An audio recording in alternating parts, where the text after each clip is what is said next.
Budget ടൂറിസത്തിന്റെ ഭാഗമായി ദീർഘദൂര സർവീസ് നടത്തുന്ന കെഎസ്ആർടിസി വഴിയിൽ പണിമുടക്കിയാൽ ഇനി മുതൽ ജീവനക്കാർക്കെതിരെ നടപടിയുണ്ടാകും. എക്സിക്യൂട്ടീവ് ഡയറക്ടറാണ് പുതിയ സർക്കുലർ പുറത്തിറക്കിയത്.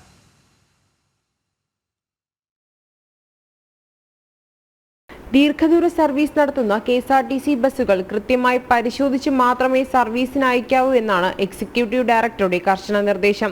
ഗവി പോലുള്ള ദുർഘടമായ റൂട്ടുകളിൽ നടത്തുന്ന സർവീസുകൾക്കും ബജറ്റ് ടൂറിസം പദ്ധതിയിലെ ട്രിപ്പുകൾക്കും ഉപയോഗിക്കുന്ന ബസ്സുകളും നിരന്തരമായി ബ്രേക്ക് ഡൗൺ ആകുന്നത് കാരണം കെഎസ്ആർടിസിക്ക് പൊതുസമൂഹത്തിൽ അപമതിപ്പുണ്ടാകുന്ന സാഹചര്യത്തിലാണ് പുതിയ സർക്കുലർ പുറത്തിറങ്ങിയിരിക്കുന്നത്.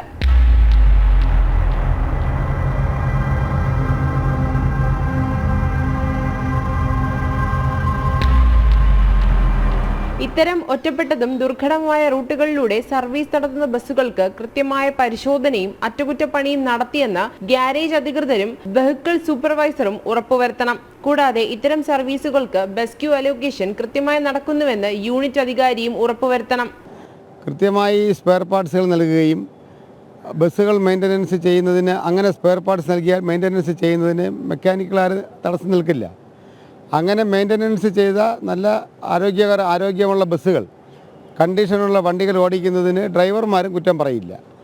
അപ്പോൾ കൃത്യമായി കെ എസ് ആർ ടി സിയുടെ ചുമതല അത് നിർവഹിച്ചാൽ ജീവനക്കാർ അതിനെ ഏറ്റെടുത്തുകൊണ്ട് ഈ പ്രവർത്തനം ഭംഗിയായി വിജയിപ്പിക്കും എന്നുള്ളതിൻ്റെ തെളിവാണ് പൊതുജനങ്ങൾ ഈ ബഡ്ജറ്റ് ടൂറിസം പദ്ധതി നെഞ്ചോട് ചേർത്ത് എങ്കിൽ അതിൽ പണിയെടുക്കുന്ന തൊഴിലാളികളും ഈ യാത്രക്കാരുമായിട്ടുള്ള സ്നേഹബന്ധത്തിൻ്റെ തെളിവാണത്.